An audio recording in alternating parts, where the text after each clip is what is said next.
Evangelho, domingo da 26ª semana do Tempo Comum.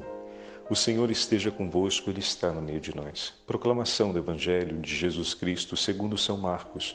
Glória a vós, Senhor. Naquele tempo, João disse a Jesus: Mestre, vimos um homem expulsar demônios em teu nome, mas nós o proibimos, porque ele não nos segue.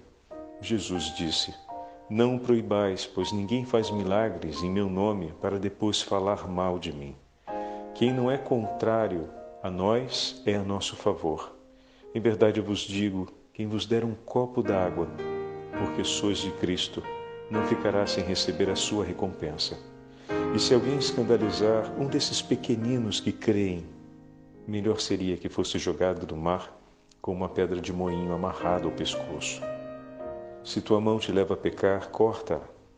É melhor entrar na vida sem uma das mãos do que, tendo as duas, ir para o inferno, para o fogo que nunca se apaga. Se teu pé te leva a pecar, corta-o. É melhor entrar na vida sem um dos pés do que, tendo os dois, ser jogado no inferno. Se teu olho te leva a pecar, arranca-o. É melhor entrar no reino de Deus com um só olho do que, tendo os dois, ser jogado no inferno, onde o verme deles não morre e o fogo não se apaga. Palavra da salvação. Glória a vós, Senhor.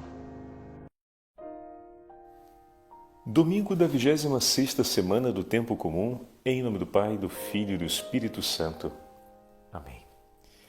Queridos irmãos e irmãs, hoje a Santa Liturgia nos leva para o 9º capítulo, porém, do Evangelho de São Marcos, não do Evangelho de São Lucas. Ontem terminamos ouvindo a leitura do 9º capítulo do Evangelho de Lucas, que acompanhamos já há alguns dias. Hoje, porém, domingo, estamos no ano dedicado a São Marcos, o ano B, então a liturgia nos leva ao encontro de São Marcos. E o 9º capítulo de hoje, que acabamos de ouvir, traz para a gente 3 temas importantes. O primeiro tema, a respeito do nome de Jesus e da comunhão com o Senhor. O terceiro tema, o segundo tema, o tema da caridade, que está diretamente ligado é o ensinamento de Jesus no conjunto dos textos de hoje. O ensinamento de Jesus é apresentado nessa segunda parte do tema do Evangelho.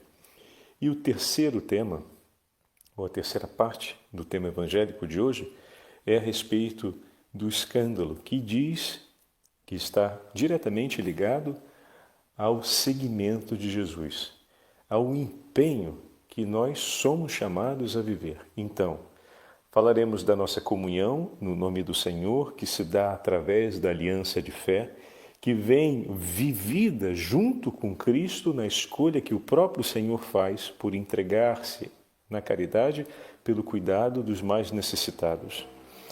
E é preciso que estejamos sempre atentos a isso, por isso o Senhor fala de maneira tão significativa, com o exemplo que é dado a respeito do copo d'água, por serdes de Cristo, Ele que mais tarde irá dizer a todo pequenino que fizestes. Vocês se recordam da parábola do rei, que depois chegarão aqueles para ajustar contas e o rei dirá: vinde para a minha direita, benditos do meu Pai, porque quando estive com fome, enfermo, nu e abandonado, encarcerado, vocês estiveram por mim. E essa escolha explícita, nós não estamos dizendo que é uma interpretação, é o próprio Senhor quem diz. Isso é importantíssimo ficar claro para a gente. É o próprio Senhor quem escolhe e que declara peremptoriamente, de maneira explícita: eu escolho estar ao lado dos mais necessitados, como lugar aonde serei encontrado, como lugar, por consequência, de comunhão, como lugar onde se celebra a aliança com Deus. É na caridade pelos mais necessitados. Essa é uma escolha de nosso Senhor. Se tem um protesto a ser feito, que seja com Ele. Porque se o bom Deus escolheu dessa forma, meus irmãos e minhas irmãs, olha que tesouro Ele nos entregou. Hoje vamos ver com Santo Agostinho um comentário que nos ilumina tanto a respeito dessa verdade. Qual comentário, Padre? Santo Agostinho diz que como o Senhor escolheu esse lugar para o lugar da sua presença, para o lugar aonde se celebrará a aliança de amor com Ele, uma vez que o cristão no mundo é o homem que, impelido da certeza do amor de Deus por ele, que ele conhece por meio da fé, ele vive como escolha de vida realizar esse amor que recebeu. Ponto. Esses somos nós no mundo. Somos chamados a ser assim. E essa realização, Deus escolhe ainda como lugar predileto os mais necessitados, aqueles mais abandonados e que mais estão à mercê do sofrimento. Lembram? Voltou a imagem da criança, ao pequenino, e volta a imagem dos abandonados. Vocês lembram quando nós comentamos a respeito da criança, que na antiguidade tinha um lugar que não era considerado um lugar de importância na sociedade, e o Senhor escolhe abençoá-los, né? E usa eles mais de uma vez como referência na hora de anunciar o alvo do exercício da caridade. Isso é belíssimo. Deus se inclina pelos mais necessitados. A imagem do profeta Isaías, que do alto dos céus o Senhor se inclina para ouvir a oração do pobrezinho, do vermezinho que está ali a suplicar nas suas dores. Eu, desde pequeno, imaginava sempre essa cena como uma cena colossal de um Deus gigantesco que coloca os pés, tem os pés nas nuvens e apoia o outro pé no chão e se inclina como se tivéssemos um degrau de uma escada. Eu estou no degrau de cima da escada e apoio o pé no degrau de baixo da escada e me inclino bem próximo do meu calcanhar para ouvir o que aquela formiguinha está falando. Então, quando eu li esse texto bíblico, o Senhor que inclina-se do alto dos céus para ouvir a súplica do vermezinho que lhe pede em suas dores, essa imagem sempre era muito marcante para mim do Senhor fazendo esse gesto, né? E essa é a escolha que o Senhor fez. Ele veio para nos salvar. E os nossos irmãos que estão no sofrimento, os mais pobres dos pobres, são para nós, além do lugar que o Senhor escolhe para revelar a máxima expressão do seu amor por nós, eles são também símbolo da realidade do homem, porque trazem sobre si, na miséria e nas dores que vivem, o efeito dos pecados da humanidade. Se no mundo existe a presença do abandono, do desprezo, se no mundo existe aqueles que são renegados e tratados como lixo da sociedade, é porque o pecado ainda caminha em largos passos entre o coração dos homens. E se existe a maldade, a miséria, o abandono e a pobreza extrema, qualificada pelo desprezo de um ser humano à morte, porque a sua vida de nada vale, isso são os sinais de que o pecado se move entre nós. E o Senhor veio para salvar o homem condenado à morte pelo pecado. E se Cristo trouxe sobre si as dores, as consequências, o peso da consequência de nossos pecados, como Ele não irá olhar com misericórdia a todos os nossos irmãos e irmãs que no mundo vivem e recolhem, sem ter culpa alguma, o efeito da maldade de muitos? Quantos são aqueles vitimados por conta das guerras que acontecem, por conta da violência urbana, por conta da ganância, por conta da corrupção, por conta das atitudes ilícitas? Quantos são aqueles condenados a sofrimentos enormes nas filas dos hospitais, sem ter direito à assistência, ou então a quem a assistência é negada por inúmeras razões e pecados que nós muito bem conhecemos no nosso contexto social. Desde o abuso de poder até a prepotência, o orgulho, a soberba, a cobiça, a ganância. E depois vem também os outros pecados, como a luxúria, o ódio, a vingança. Tudo isso, toda essa constelação perversa, diabólica, deixa também o seu efeito de sombras sobre o mundo. E quantos são os nossos irmãos que recolhem o peso de toda essa realidade sobre eles, inocentes, o que fizeram para nascer e viver tantas vezes sob essa opressão, trazendo sobre si, como Cristo trouxe, a consequência dos pecados de muitos. Eles são uma imagem viva do Cristo padecente, são símbolo para todos nós do mal que ainda caminha a largos passos entre os corações dos homens e leva centenas e milhares à morte. Nós olhamos a morte do nosso irmão na pobreza e na indigência, mas não é dessa morte que eu estou falando agora, é da morte que o pecado traz ao coração de muitos, que vivendo na opulência e em meio a tantas obras de maldade, completam os seus dias, que vivendo e recolhendo os frutos de sangue da corrupção, do ódio, da vingança, da ganância, da soberba, da prepotência, do abuso de poder, da vaidade, terminam morrendo nessa realidade e ali recolhem para si a morte eterna. E além desses que, vivendo desse jeito, morrem e acabam recolhendo para si os frutos da morte eterna, tem também os nossos irmãos que vivem o peso e a consequência do pecado cometido por muitos e que morrem em meio às dores e ao sofrimento, mas Cristo escolheu estar ao lado deles e na hora da morte será o primeiro a estar ali para recebê-los e para ser para eles o tesouro de eternidade. Onde você quer estar?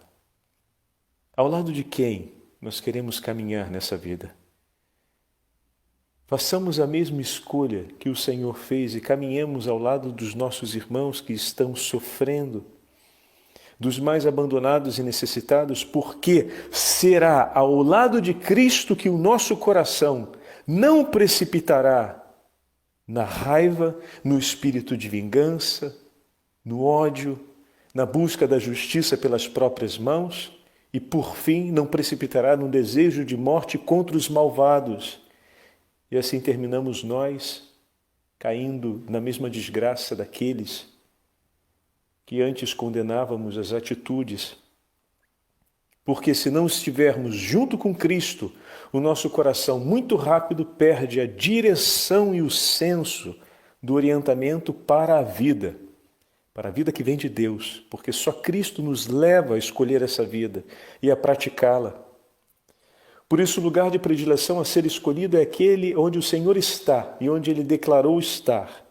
E é indo ali e estando com esses nossos irmãos, e muitas vezes dividindo a sorte que se abate sobre eles, porque muitas vezes o desejo de ódio e de maldade também é versado contra aqueles que já trazem sobre si o peso do pecado de muitos, assim como Cristo, que não cometeu nenhum pecado sobre a cruz, trazia sobre si o peso do pecado da humanidade e lançavam ainda mais ódio contra ele por estar ali, padecente, tomando sobre si as nossas dores e oferecendo o sacrifício de reconciliação a Deus.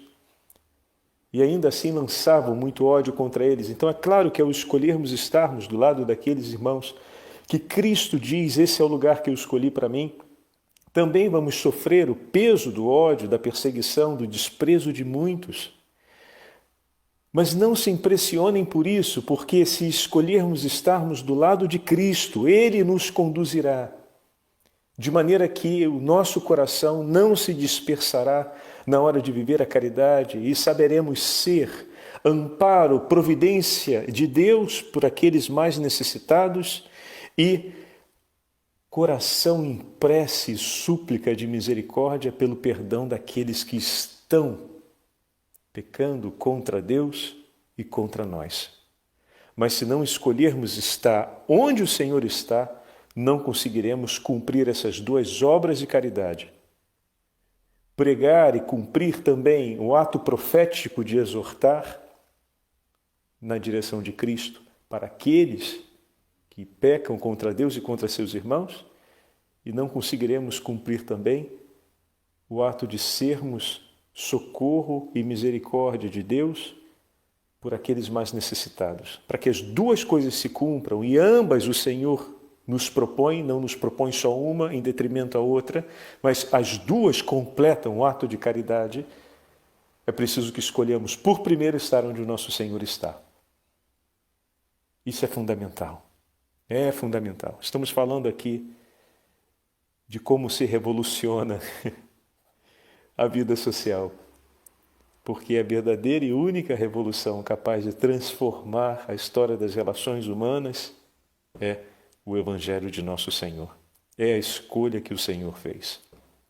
O sol brilha sobre bons e maus, porque Deus não se alegra com a morte do pecador, mas que ele se converta.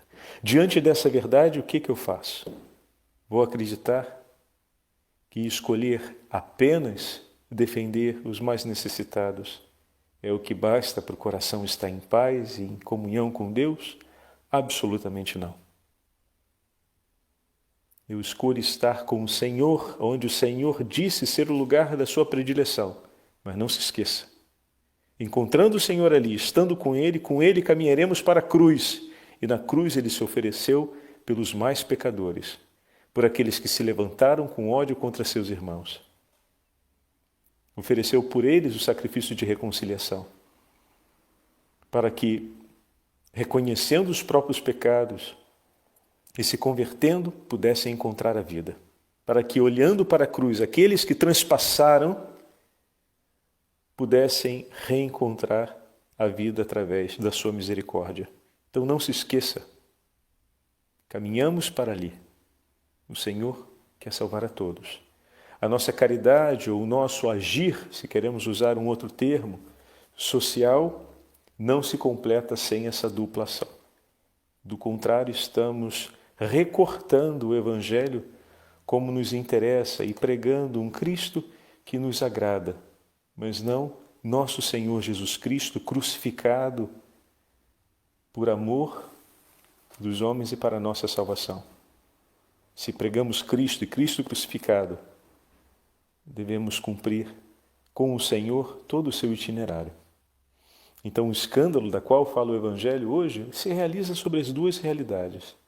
Não apenas sobre aquela de ignorar o nosso irmão que está no sofrimento, mas aquela de também abandonar na morte do pecado aqueles que somos chamados a exortar. E hoje, se olhamos de maneira muito clara as palavras de São Tiago, da segunda leitura, meu amigo, uma exortação na base da paulada, né? Uma exortação forte, uma exortação intensa. E foram muitos os santos e santas de Deus que fizeram essas exortações intensas, porque, como já falamos em outros momentos, e o próprio Senhor cumpre no Evangelho, atenção, diante de um coração muito endurecido, não é que palavras brandas são suficientes para fazer ele acordar. Quantas vezes o Senhor usou palavras duríssimas, mas paulada mesmo, alla grande, como falam em italiano, né? Paulada forte para ver se os fariseus acordavam. E eram palavras duríssimas a ponto de fazer arrepiar os cabelos. Morrereis no vosso pecado. Meu amigo, ouvir isso da parte do Filho de Deus não é pouca coisa. É de fazer arrepiar mesmo os cabelos. Agora, palavras duras diante da dureza do coração. As palavras de São Tiago hoje, por exemplo, são palavras duras, mas para advertir o coração dos homens, dos seus interlocutores, a voltarem para o caminho da caridade, a olharem com misericórdia, a escolherem onde Cristo escolhe, isso é fundamental. Mas para aqueles que perseveram no pecado, o Senhor também tem palavras muito fortes, e essas exortações que aparecem também na história dos santos, é para que se convertam. Jamais é a antecipação de um juízo de condenação, porque esse juízo foi reservado a Deus, e nem o Filho tomou sobre si, e o Pai entregará o Filho no dia do juízo final. Então não nos metamos a fazer aquilo que Deus reservou para si. Se Ele reservou para si, rapaz, não se mete a fazer isso. O nosso dever é seguir o exemplo do Senhor. E seguir o exemplo do Senhor significa cumprir O ato de amor que muitas vezes se traduz em anúncio profético, em exortação profética, mas em exortação profética para a conversão dos nossos irmãos. A exortação profética do crucificado, não a exortação profética que muitas vezes é apresentada, que depois de falar a verdade, de chamar ao reto caminho, vira as costas e despreza pelo preconceito. O Senhor que exorta e chama a vida, entrega a sua vida em sacrifício no alto da cruz com os braços abertos e com o coração transpassado. A exortação profética deve ser acompanhada de um coração transpassado de amor e dos braços abertos como sinal de reconciliação. Se essa não é a disposição do meu coração e do meu agir profético, é preciso rever se esse agir profético vem realmente de Cristo ou das minhas agitações interiores. Porque se exorto o meu irmão à conversão e a tornar a vida, é preciso que essa exortação, se ela venha de Cristo, se ela vem de Cristo realmente, que seja de um coração transpassado de amor por Ele, que os meus braços não se fechem diante do meu irmão, mas permaneçam abertos para acolhê-lo e transmitir-lhe o ósculo da paz. Quando acontecer, enfim, a bendita conversão tão desejada pelo coração do Senhor e tão, como posso dizer, e tão desejada pelos céus, ou seja, sob a intercessão dos santos, eu ia falar tão intercedida nos céus pelos santos. É preciso que isso fique claro e que nós tenhamos essa vitalidade dentro do nosso coração, esse entusiasmo, e dessa forma possamos estar em autêntica sintonia com o Evangelho. Como o Senhor nos ensina, como é bom termos a chance de meditar todo dia a palavra de Deus e de olharmos, não o texto bíblico recortado, mas o conjunto do texto que nos ajuda a ter essa percepção tão clara a respeito do que é o chamado ao seguimento discipular de Jesus. Então, hoje, no versículo 38, João diz: Mestre, vimos alguém que nos segue e que expulsa os demônios em teu nome. Bom, para expulsar de fato o demônio em nome do Senhor, não basta usar o nome de Cristo em benefício próprio, em uma forma de charlatanismo para adquirir para si um privilégio em relação aos outros. A gente encontra por aí lamentáveis episódios dessa natureza, mas não é isso que está falando o Evangelho. Expulsar os demônios significa cumprir um milagre. Significa submeter uma força que é maior do que cada um de nós, que é a força infernal, ou seja, que é o poder que envolve os anjos malditos, os anjos decaídos, que são de uma natureza superior à nossa, ainda que sejam condenados. Nós não temos o poder de expulsá-los se não for pelo nome de Jesus. Pelo nome de Jesus, o inteiro inferno se submete aos nossos pés. Que fique claro também isso. O inteiro inferno se submete. Mas para isso, o nome de Jesus deve ser tudo na nossa vida. E para invocar o nome do Senhor contra as forças infernais, é preciso que o meu coração creia verdadeiramente no nome do Senhor e a minha vida lhe pertença. Por isso, o homem e a mulher de fé invocam o nome de Jesus quando fazem o sinal da cruz, quando dizem o nome do Senhor, quando rezam junto com Cristo em comunhão com a igreja, e o inferno inteiro se abala, porque o Senhor está no meio de nós. Porque temos sobre nós a unção do Espírito Santo e o sangue de Cristo foi derramado sobre nós e nós somos ungidos, somos cristãos. É Cristo que reza em nós pela autoridade sacerdotal do nosso batismo. Então, quando agimos no nome do Senhor e agimos nessa aliança de fé, meu irmão e minha irmã, é o que Jesus nos fala: não os impeçais, pois não há ninguém que faça um milagre, expulsar o demônio, em meu nome e logo depois possa falar mal de mim. Pronto. Agora, depois que o padre explicou isso, ficou óbvio. Porque a gente pode pensar, como é que uma pessoa diz fazer tanta coisa em nome de Jesus e depois fala mal dele? Então não bate com o Evangelho? Não, estamos diante do charlatanismo, que é quem se vale do nome de Jesus para adquirir algum benefício. A gente vai encontrar gente em todos os lados falando do nome de Jesus por inúmeras razões para tentar gerar no coração dos outros comoções e tantas vezes disposições a seus próprios interesses. Mas não é disso que o Evangelho fala. O Evangelho fala sobre a comunhão que existe da fé entre aquele que invoca o nome do Senhor e guarda a sua palavra e o seu ensinamento e em nome dele age. Então, de fato, quem tem fé ama o Senhor, e quem ama guarda aquele que é amado no fundo do peito e não levanta a palavra para lhe ofender. A fé é uma aliança de amor, e se em nome do Senhor se cumpre o milagre, ou seja, se submete às forças infernais, é porque aquele coração vive uma aliança de amor profunda com o Senhor. Então, de fato, se cumpre o que o Senhor fala. Ninguém pode invocar o seu nome e realizar um milagre em seu nome e em seguida falar mal dele, porque o seu coração está cheio de amor.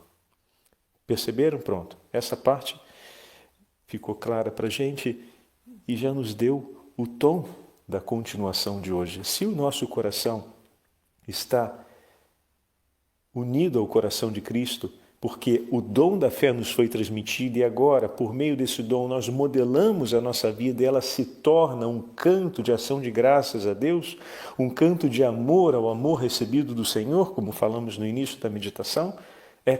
De fato, quem vos der de beber um copo de água por serdes de Cristo, em verdade vos digo que não perderá a sua recompensa. Não perderá a sua recompensa. Significa que cada um daqueles que se uniram a mim, eu estou com eles. Eu permaneço junto deles e estarei com eles todo o tempo. O Senhor recolhe por nós. Aqui, volta ao texto de Santo Agostinho que citei, mas não comentei. Um dos nossos medos na hora de realizar a caridade é que talvez o outro não reconheça a caridade recebida. E Santo Agostinho diz, se o Senhor escolheu estar ali e nós oferecemos a caridade pelos mais necessitados e eles não têm como retribuir por conta de sua miséria, por amarem a Cristo e amarem a nós, oferecerão por nós as suas preces. E como o Senhor não escutará quando eles disserem ao Senhor, Senhor, eu sou tão grato ao teu amor infinito por esse meu irmão que veio a mim e por mim ofereceu as minhas necessidades, o que eu precisava, mas eu não tenho como retribuí-lo. Seja, Senhor, por mim a retribuição. Se tu a minha retribuição, Senhor. E continua Santo Agostinho, e se o pobre com quem lidas está insolvente e não reza por ti ou com o coração endurecido recebe com pouca sensibilidade o dom que você ofereceu, não te preocupes, porque tem um bom fiador por detrás, pois Deus diz a ti, não tenhas receio de dar, eu respondo por ele, eu darei, sou eu que recebo e é a mim que dás. Então, não faltarás a gratidão de Deus por ti. Se o teu irmão mais pobre que ao receber o seu cuidado tem o coração sensível e tocado pela caridade diante da própria realidade, reconhece o bem recebido, tu receberás em dobro, porque o teu irmão irá rezar por ti, e o Senhor que nele recebe, realizará por ti a gratidão. E se porventura aquele teu irmão nem mesmo voltar os olhos para ti e reconhecer o bem que você ofereceu por ele, que não se perturbe o teu coração ou não venha menos o teu desejo de realizar a caridade, cumprindo e buscando Cristo, onde ele se deixa encontrar. Porque na insolência do seu irmão, ou na insolvência, como fala Santo Agostinho, do seu irmão, Cristo que ali está e recebe o que você trouxe, responderá em gratidão com o amor ao amor que você ofereceu. Belíssimo isso. Oh, meu Senhor, como isso conforta o nosso coração. E a terceira parte do Evangelho de hoje fala a respeito do escândalo. O escândalo maior no seio da comunidade é a falta de caridade, quando não se vive a caridade que se prega. E 3 imagens são usadas. As mãos, que nos falam sobre os gestos. Então, o primeiro escândalo são gestos de desamor, que devem ser tirados. Jesus não está pregando a automutilação, mas está falando com uma imagem forte e usando uma expressão que, traduzida para os nossos tempos, seria muito evidente. Como é difícil cortar na carne o mal que leva o nosso coração à morte. Temos muita facilidade de olhar sobre o nosso irmão, as suas imperfeições e pecados, mas na hora de olharmos para nós mesmos e de usar essa expressão, porque é popular, cortar na carne, ou seja, abandonar aquele mal que compreendemos que nos leva à morte, existe uma fadiga, existe um certo medo, existe uma tendência a não querer impor a si próprio um sofrimento, em deixar aquilo que já compreendemos que não é bom. É bem verdade que quando uma coisa é evidentemente má em relação a nós mesmos, com maior facilidade temos uma tendência a abandoná-la. Mas quando algo que nos faz mal, mas ao mesmo tempo nos traz algum tipo de ganho, é mais difícil, mesmo reconhecendo o mal que nos faz, abrir mão daquilo e sofrer a perda daquele ganho. Então se torna mais difícil o ato de conversão e a gente poderia usar aqui bem a expressão, é bem difícil cortar na carne. Então, em relação à falta de caridade, são essas 3 realidades. A imagem das mãos, dos pés e dos olhos, que falam a respeito dos gestos de desamor. Quando, por exemplo, eu entendo que naquele meu gesto aparentemente se cumpre uma justiça de olho por olho, dente por dente, ou de retribuir ao menos a sensação do mal que eu sofri, abrir mão disso quando eu entendo que esse espírito de vingança leva à morte a minha alma e não promove entre nós a comunhão, mas abrir mão desse espírito de vingança é difícil. Então o Senhor diz, mutila, corta. Mesmo sendo difícil, ou seja, viva a maior dificuldade. Cortar fora significa impor um sofrimento que pode parecer muito grande naquele momento, mas por parecer muito grande, não desista de aplicá-lo. É melhor entrar sem a mão do que perder o corpo inteiro na geena. Então, desse modo, o Senhor diz, mesmo diante de um sofrimento que parece ser grande, de uma perda que está me custando, não volte atrás, viva essa perda, vai adiante. É melhor viver essa perda agora e passar por essa dor do que deixar perder tudo. Forte a palavra de Jesus, forte pra caramba. E ao mesmo tempo entusiasmante. Aí você fala, padre, entusiasmante, escolhe outra palavra, entusiasmante. Dá até um frio na barriga, como é que é entusiasmante? Mas quando eu falo entusiasmante, é porque nada que o Senhor nos propõe, Ele nos propõe sem a sua ajuda, sem o seu auxílio. Como é bom saber que até diante das dores mais difíceis, mais duras que eu vou provar na minha vida, o meu Senhor vai estar do meu lado. Ele não me encoraja e fica do lado olhando, Ele me encoraja e me toma pela mão e me acompanha naquele desafio. Então não tem uma palavra mais exigente que o Evangelho nos apresente, que Cristo não se faça por nós socorro e assistência. Daí vem o nosso entusiasmo. E a outra imagem são os pés, não seguir os ensinamentos do Senhor, mas os apetites e a própria vontade, a imagem dos pés, e os olhos, deixar-se atrair por aquilo que nos dá maior prestígio e satisfação nessa vida, e ignorar a vida e a proposta da humildade e da obediência que Deus nos faz, como sendo o tesouro da nossa salvação. E veja, meus irmãos, concluo a meditação, já passamos um pouquinho o nosso horário, chamando a memória desses dois grandes mártires da igreja, São Cosme e São Damião, cuja origem deles é da Síria.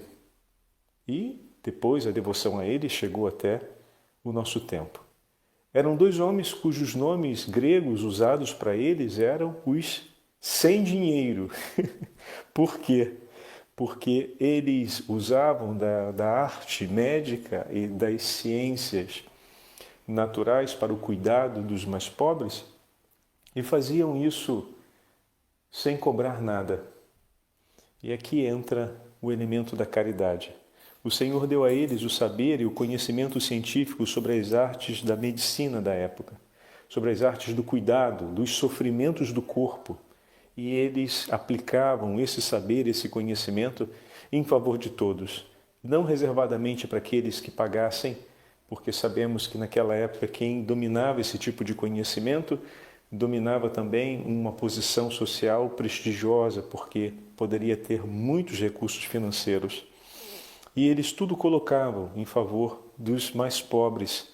É importante entendermos que naquela época, se esse tipo de ciência era conhecida por eles, estamos falando de pessoas que gozavam de um certo nível social e que tinham conhecimento provavelmente de outras línguas ou acesso a outras culturas, o que significa que eram pessoas de um extrato social mais alto. E a sua vida, por conta da fé, foi toda ela uma celebração da entrega, do dom, de tudo que tinham pelos mais necessitados. E viveram ao lado deles, colocando tudo por amor. E foram condenados exatamente por isso, porque vivendo e praticando a caridade eram um farol da vida cristã. E durante a perseguição de Diocleciano ficava mais do que óbvio que faziam aquilo dali por conta do nome de Jesus.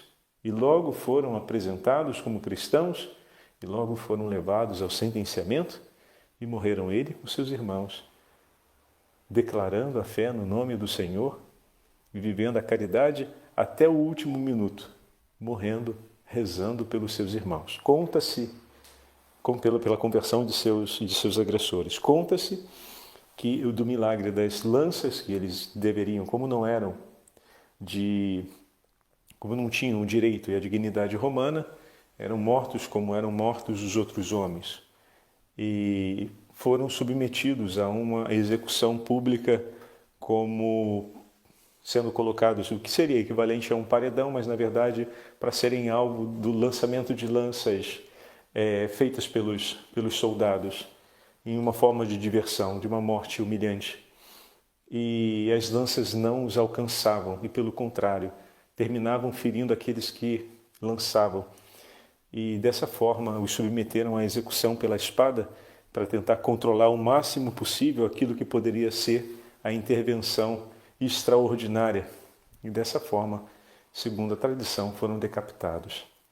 Peçamos a intercessão de São Cosme e Damião por todos os nossos médicos, por todos aqueles que se entregam no cuidado pelos mais pobres e mais necessitados. E sigamos também o exemplo desses santos irmãos, colocando à disposição de todos aqueles que precisam os bens e os tesouros que o Senhor nos concede, desde os nossos joelhos e coração para as preces, até os bens materiais e recursos intelectuais que o Senhor nos ofereceu a fim de serem, para a vida de muitos, tesouro do socorro e da misericórdia de Deus e canto de ação de graças.